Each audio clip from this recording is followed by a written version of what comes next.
السلام عليكم ورحمة الله وبركاته. اخوان اليوم فيديو جديد، راح نروح لمدينة كولن، هناك نستكشف الدوم. هذا القطار رجع لازم نروح. حاليا احنا في القطار قاعدين وتم الانطلاق. هذا القطار من الداخل، طبعا القطار نظيف كلش وهادئ، كهربائي، ما تسمع له اي صوت. طبعا هاي على طول الطريق مساحات خضراء. اخوان وصلت لمدينة كولن، هسه انا بالمحطة مالتهم. طبعا مدينة كولن تعتبر من اكبر مدن المانيا، داخلها عشرات المتاحف والمناطق التجارية، وبيها هواي اماكن وكليات وجامعات. يعني كولن مدينة حيوية بالمانيا. طبعا هي كولن بالعربي اسمها كولونيا، تمام. حتى هو هذا العطر الكولونيا اختراعه واحد هنا بالمانيا بمدينة كولن، وعلى اسم المدينة سموا العطر هو كولونيا. طبعا محطة القطارات هنا بكولن عملاقة، كلش عملاقة، بحيث عبالك مطار مو محطة قطارات. أول ما تطلع من محطة القطار راح تنصدم بالمنظر اللي قبالك. شوفوا شوفوا شوفوا شوفوا، ما شاء الله، شنو هاي؟ شوفوا هاي العظمة، شوفوا هذا البناء الرهيب العملاق، فد شي مو طبيعي مو طبيعي والله. يعني بالكاميرا ما مبينه مثل الحقيقة. طبعا يجونها الزوار من مختلف أنحاء العالم. هسه دولي جروب سياحي جايين ما أدري من يا دولة، وهاي المرشد السياحي مالتهم جاي تشرح لهم بالسماعة. اخوان خل اعطيكم فد معلومات بسيطة عن هاي الكنيسة العظيمة. هاي الكنيسة بداخلها اكبر جرس بالعالم، وزنه 24 طن. هذا الجرس من يدق يهز العالم هز. وبداخلها من اقدم صليب بالعالم اللي هو صليب جيرو يسمونه. هذا الصليب مصنوع من خشب البلوط ومطعم بالذهب، عمره هم اكثر من 1050 عام، موجود بداخل هاي الكنيسة.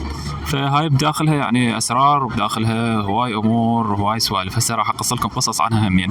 دخلنا بداخل الكنيسة. طبعا هنا لازم واحد يهدأ، لين يعتبرونه مكان عبادة، ما يقبلون واحد يصيح ويحكي، والدخول إلها مجاني. ما شاء الله والله، عظمة بعظمة، والعظمة لله أكيد. هاي تحفة معمارية مو طبيعية مو طبيعية. هاي الكنيسة عمرها أكثر من 770 سنة، ويزورها أكثر من 5 ملايين زائر سنويا. تصميمها رهيب جدا وعظيم، بحيث طول بنائها بالضبط 632 سنة، ولحد هسه مستمرة أعمال البناء وترميم. وأكو أسطورة تقول إنه إذا انتهى البناء من هاي الكنيسة راح تصير نهاية العالم. بزمنها كانت أطول مبنى بالعالم، لحد سنة 1884 هي ماخذة المركز الأول عالميا كأعلى مبنى بالعالم. أحلى شيء راح يلفت انتباهكم هاي النوافذ الزجاجية المزخرفة اللي تعكس ضوء الشمس ويطلع من عندها ألوان ولوحة فنية مو طبيعية. هاي النوافذ مصنوعة من 11500 مربع زجاجي بألوان عشوائية مرتبة بصورة يدوية. وهاي الغرفة مغلقة، سادين بابها، ما يخلون أي واحد يدخل، ما أعرف ليش، بس الصراحة هي غرفة مو مريحة للنظر أبد، كلها أشياء مرعبة ومخيفة وجماجم وتماثيل، فالصراحة ما ارتاحت بيها هاي الغرفة أبدا. أعتقد هاي غرفة المذبح أو الغرفة اللي يقدمون بها قرابين. والله صار عندي فضول أنزل بهذا السرداب اللي يصير جوا المذبح. أكيد أكو أسرار مدفونة جوا، بس مع الأسف الباب مسدود وما يخلون أي واحد يدخل. شوفوا هسه هاي سفرة مدرسية، يجيبون الطلاب هنا ويشرحوا لهم حتى على التماثيل، واحد واحد يشرحوا له هذا منو وهذا منو. شباب شوفوا هذا ما عنده راس، هذا مسوي روحه ما عنده راس، شنو هذا؟ عجيب. هالو اخوان، مع الاسف تليفوني خلص شحن، وصار لي ساعة ادور على شاحنات ماكو. يا محل اسأله يقول له ما تشحن تليفون حتى بفلوس ما يشحن، وانا ما جايب ويا شاحنة ولا باور بانك. فدورت الى ان لقيت هاي الماكينة. تعال اراويكم اياها. راح اشحن تليفوني بهاي الماكينة. اول شيء نضغط على هاي التشارج، نختار يا رقم نريد. انا راح اختار رقم 6. هنا تخلي رمز، راح اخلي هذا الرمز 1 2 3 4. اوكي، انفتح لنا هاي البوابة. هسه نخلي التليفون هنا، فيها انواع الشاحنات، نخلي التليفون ونخلي 2 يورو ونبدي نشحن. يلا اخوان، واخيرا تليفون قبض شحن واستلمته فول، صار 100% ب 2 يورو. شباب شوفوا هاي الصيدلية، شوفوا وين مكانها، الموقع مالتها يم الدوم. يعني هذا فد موقع من صدق موقع مميز، يا عباسية يا بريها. هسه خلصنا من كنيسة الدوم، هنا بنروح وجهة ثانية اللي هو جسر العشاق يسمونه.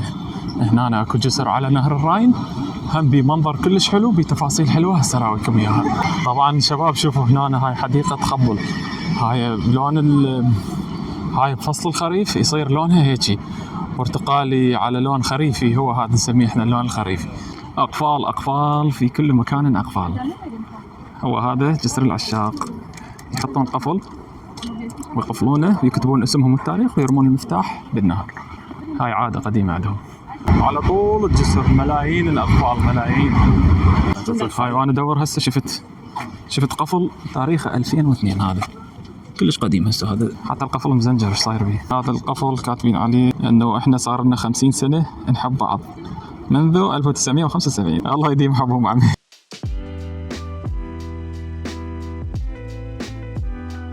هسه صار وقت الاكل ولازم نلقى لنا شيء طيب ناكله. الصراحه اطيب شيء شفته بكولن اللي هو هذا الكشك.